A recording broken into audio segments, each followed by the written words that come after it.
My name is Ozuma Patrick. I'm a visual artist and a creative upcycler. I'm based in Ibadan, Nigeria. I use materials like the computer keyboard and allied parts to create my sculptures.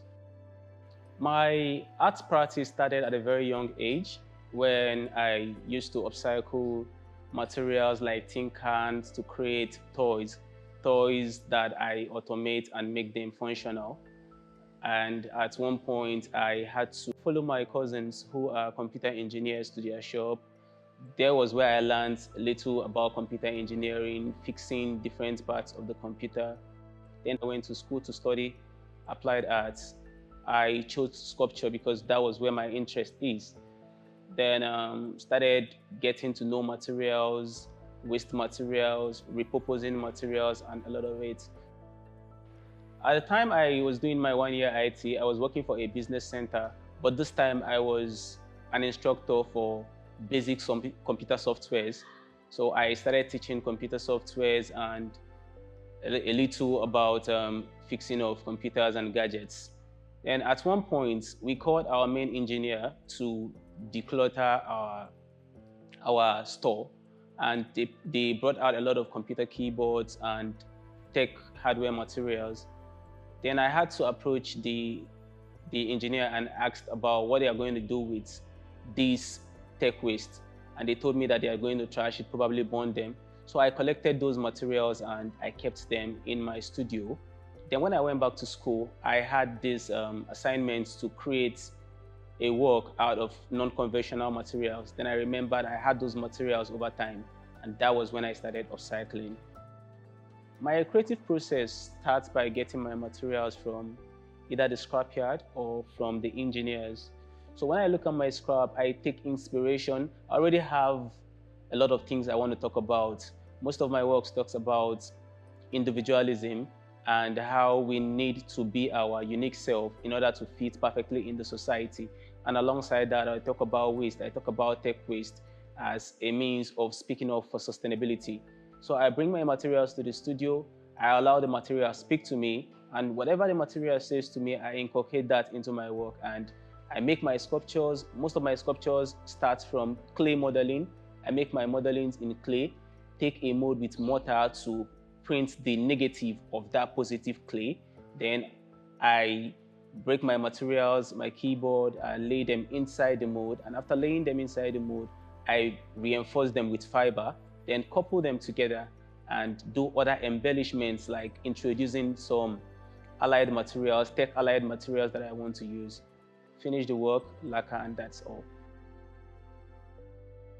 I'm currently working on a body of work that I titled The Unity Wall. It is a collection of different series. They are made up of faces. Every face represents a particular person or a particular race. I have the ones I did with the black keyboards, the ones that I did the white keyboard, the ones that represent people in tech, the one that represent the people that love nature. I have the one that represents vitiligo. It's kind of creating a wall for a different body of people coming together. So I'm creating a wall with different body of persons, with different ethnicity, races, ideologies on a single wall. So when a buyer picks out one of these works, what it means is that they are allowing somebody or someone who has a different ideology or a different race live with them.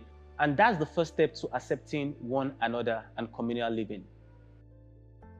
There are new materials I'm exploring. My work is strongly based on experimenting. I started off with just the computer keyboard, but now I'm trying to incorporate other allied parts like panels, other electronic weights from the radios, from TV sets, and a lot of other things because it builds to the body of e-waste. So I want to be able to use everything that I can get, both the plastic, both the panels, and even the metal parts of e-waste. I want to be able to use everything. There are a lot of collaborations I would like to do. I really like to work with companies like Apple, Microsoft, those people who create the avenue to make this electronic waste, because I would like to have every hand on deck in sending awareness down to the grassroots to actually educate people on the importance of upcycling, the importance of recycling. And I mean, I kind of looking forward to create a monumental sculpture from the everyday upcycled material, the everyday material that we throw away, especially the e-waste, so that it serves as monuments to create awareness on the sole importance of upcycling, geared to having a sustainable environment, a green environment. There's this controversy that Africa is a dump site for e-waste. So partnering with Sokari London, I would be able to send back some of this waste to other parts of the world, now not as waste, but as aesthetics, as beautiful sculptures hanging in your walls and beautiful sculptures at the corner of your houses.